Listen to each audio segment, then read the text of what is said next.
One of the great liabilities of history is that all too many people fail to remain awake through great periods of social change. Every society has its protectors of status quo and its fraternities of the indifferent who are notorious for sleeping through revolutions. Today, our very survival depends on our ability to stay awake, to adjust to new ideas, to remain vigilant, and to face the challenge of change.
Marages, who's a writer and magazine editor based in New York City. She's held staff positions at Marie Claire, Shape, and most recently Us Weekly, where she was deputy editor before deciding to become a freelance writer 2 years ago.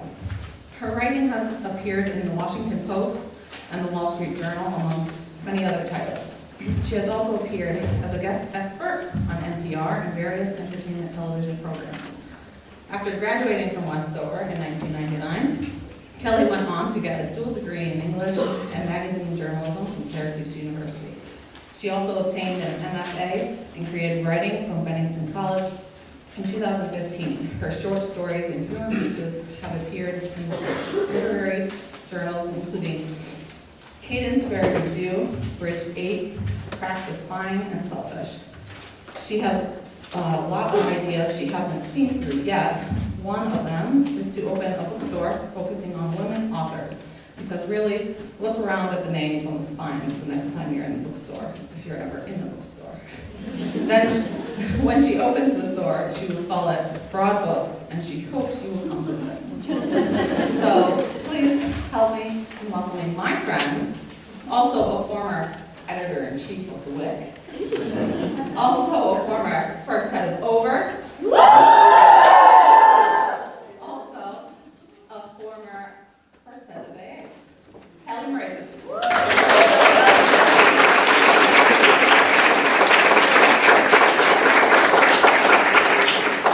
Hi everyone, it is an absolute honor to be here. Kathy and I have been joking that they were surprised I was let back in the building. Actually, that was Mr. Hungerford who said that, I think.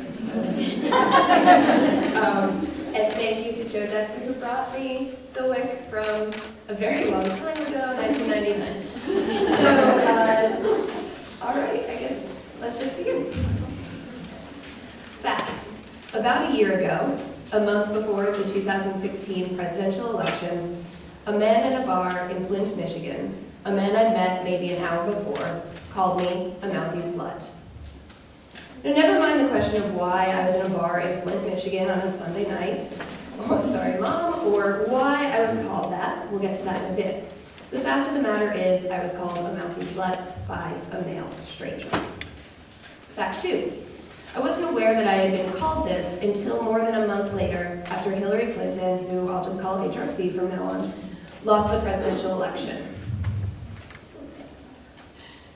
At the time of the name-calling incident, all I knew was that I had been having a political conversation with locals in a swing state out of curiosity.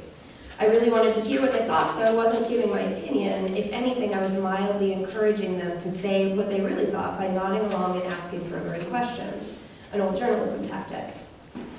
Only eventually, when it worked too well, and they assumed I was a Trump supporter, did I tell them I supported HRC. Everything had been going okay until it wasn't.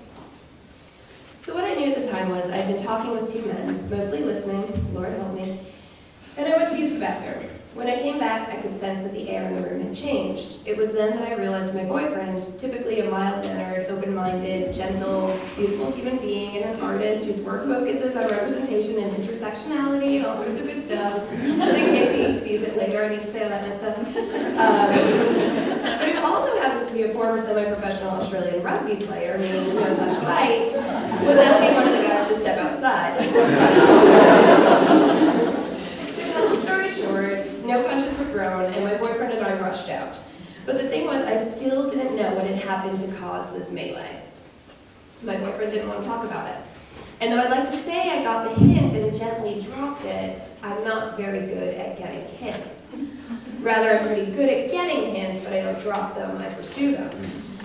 Fact 3. It wasn't until after HRC lost the election and mainstream media lost its collective mind, saying what happened, that I finally found out what went down in the bar that night. I felt like it was all connected, and I told my boyfriend, look, you need to tell me what that man said. It's paternalistic, patronizing, etc. So he did. He looked really upset and stricken, and he said to me, he called you a mouthy slut. And well, I did just about the only thing I could do in that moment. I burst out laughing. In my mind, I was like, was that it? Was that all he said? And also, this was my nasty woman moment. I couldn't believe someone I loved had taken away my nasty woman moment. So it's all pretty funny, except that it's also not. I think we all know that humor is a great way to cover up pain, even while amplifying the truth. So let's get to the heart of this discussion. There have been, there are, and there will be times, many times in your life, when the facts and your truths are inconvenient to others. When a man on the street or on your college campus or at a work dinner doesn't think there's anything wrong with what they just said to you, that it's not harassment. when policymakers don't consider what it's like to be you when they set the laws that affect you, when employers think they're being open-minded in their hiring decisions and in their promotion distributions and in the salaries they set, but they aren't. This is true of my life as an adult woman, and it is already true of your lives as younger women. I never wanted to believe this, or maybe I didn't notice it or recognize it as such, but as I've advanced in my career, as I've simply gotten older, a lot older, and importantly, as more and more women have started pointing out the essential truths of their existence, because we're in a great era right now of vocal feminist writers, bloggers, artists, theorists, there's almost no way I can't see it anymore. Now I want to see it, at least until it is changed. Until we collectively, you, me, our sisters, our mothers, our teachers, our leaders, our brothers, and our fathers have changed it. But let's be honest, it's we women who are going to be leading the charge. We're all lucky in this room.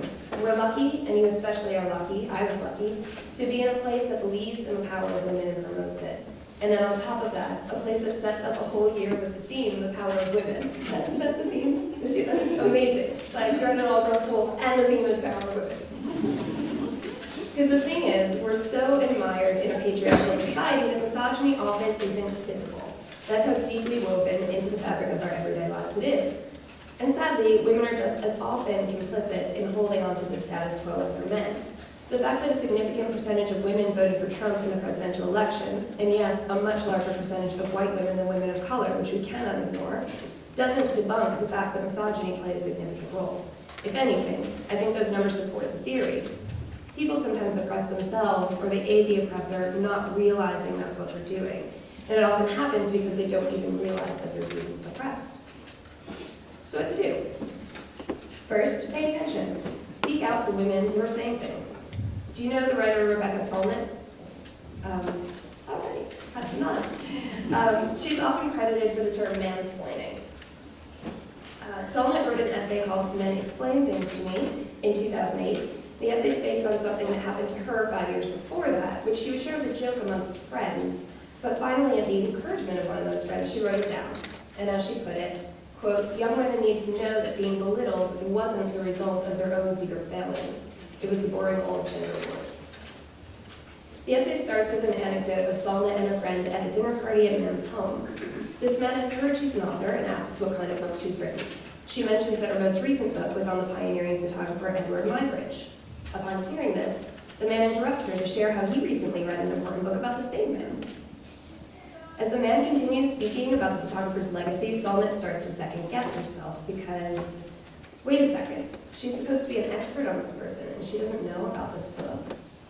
Then it becomes clear that the book the man is explaining to Miss Solnit is in fact the book that Miss Solnit herself has written. Here's the thing, fun. As you speak up about the things that are important to you, especially if they're gender-related, people, men, and sometimes women, will try to block you. They will try to silence you. They, even well-intentioned people, will insist they are the experts. They will sometimes say terrible things and call you nasty names, and it's so easy to let that get to us, to internalize it, to let it knock down our confidence. But if they say something like that to you, good. It means you're getting through to them. Everyone from online trolls to bosses might say to you a version of this or exactly this. The problem with people like you is fill in the blank. It's hard to hear. It hurts. I know. I've heard it a fair amount. And it can make you question yourself, especially if confidence doesn't come naturally to you. And there's nothing wrong with that. Here's a tip. Reframe it. The problem isn't people like you. The problem is people like them. Usually they know it and they're bullying you. Or if they don't know it, they should, and you can be the person who tells them. Think of earlier this year when Senator Mitch McConnell repeatedly tried to interrupt Senator Elizabeth Warren as she recited the words of Coretta Scott King in Congress.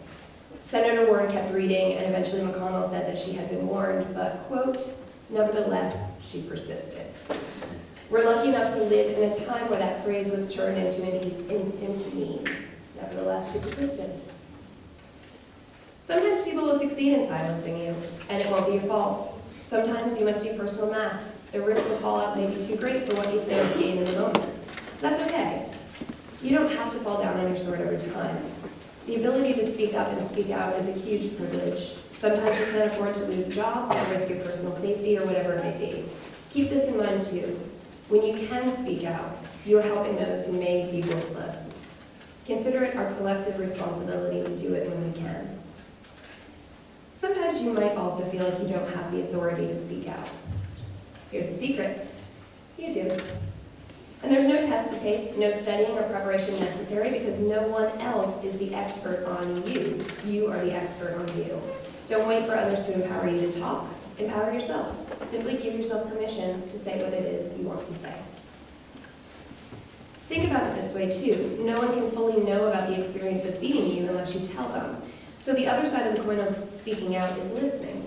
Most of the things I've learned about others and how I've corrected boneheaded things I've thought in the past or things that I never even thought to think about in the past have come from listening.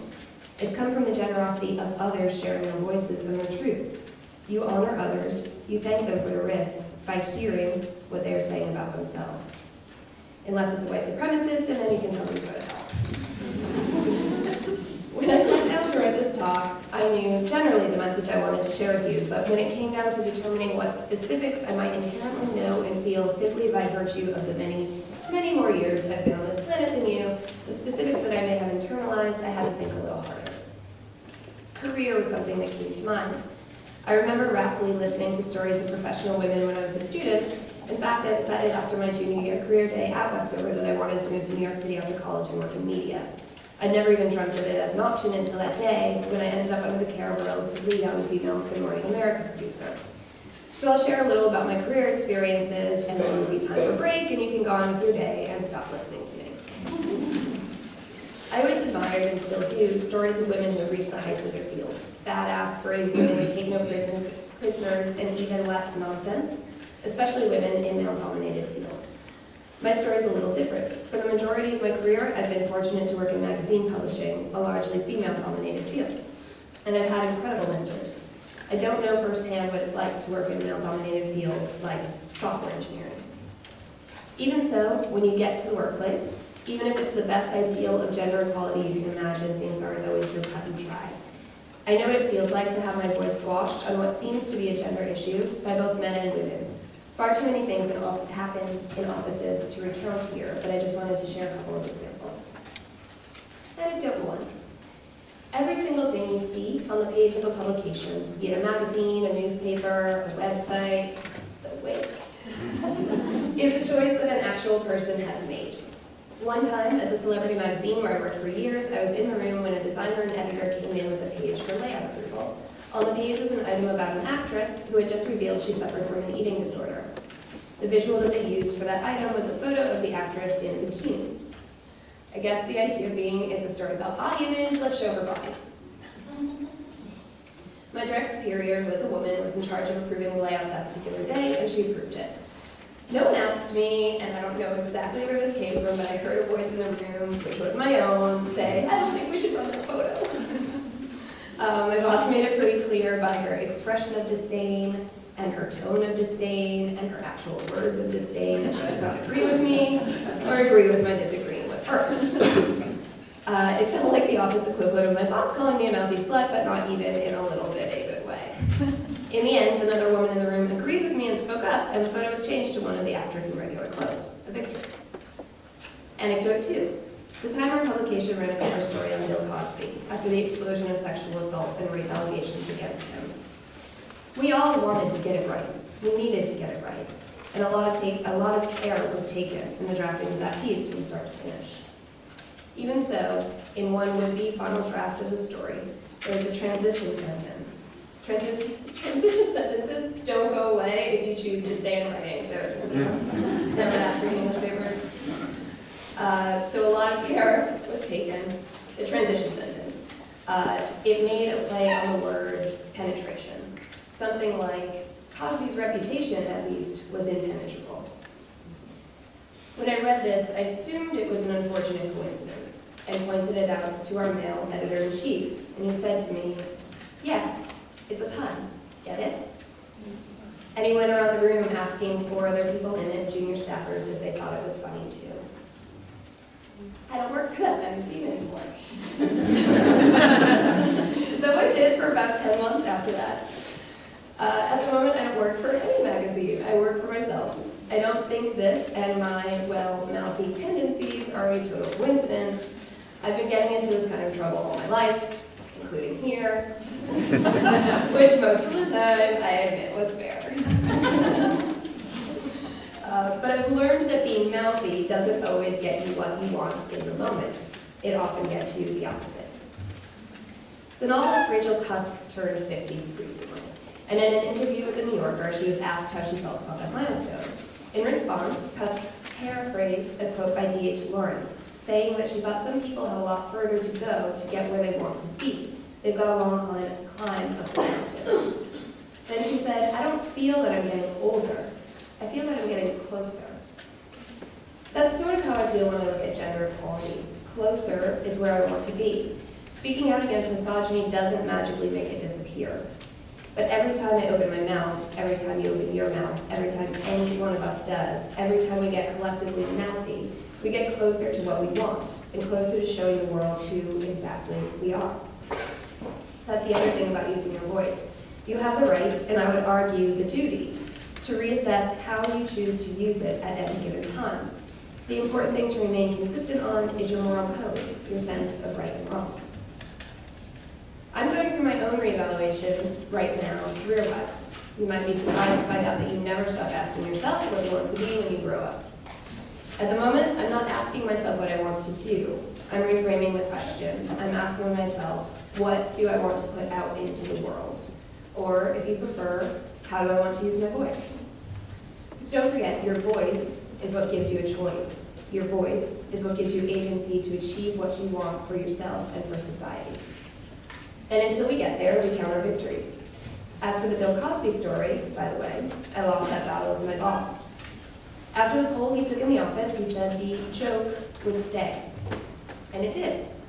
Until the copy chief, who is the last person to see the page proofs and correct errors if necessary before a story goes to press, decided to deem that phrase an error. And she changed it.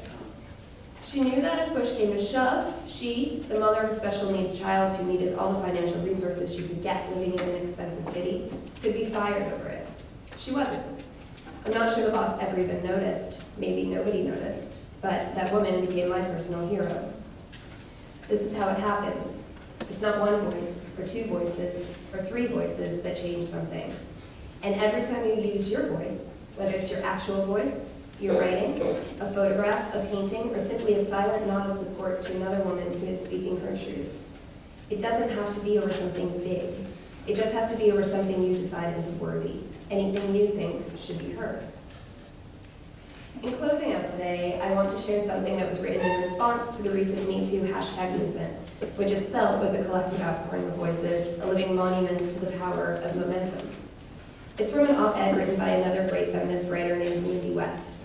It appeared in the New York Times in mid-October in response to Woody Allen, of all people, saying that the tsunami of rape and assault allegations against Harvey Weinstein and the Me Too movement it helped spur had contributed to a, quote, witch hunt atmosphere. In her piece, West reclaims the term witch and turns the idea of the supposed witch hunt on its end. The piece is titled, can't read this out loud, the piece is titled, Yes, this is a witch hunt. I'm a witch, and I'm hunting you. Here's the last paragraph in part. The witches are coming, but not for your life. We're coming for your legacy. The cost of being Harvey Weinstein is not getting to be Harvey Weinstein anymore. We don't have the justice system on our side. We don't have institutional power. We don't have millions of dollars for the presidency. But we have our stories, and we're going to keep telling them. So here's what I would call on you to do. No matter what they call you, a witch, a nasty woman, a mouthy slut, you take your stories and you tell them. You take other people's stories and you amplify them. Your voice is the one thing you have that will always be yours. Raise it.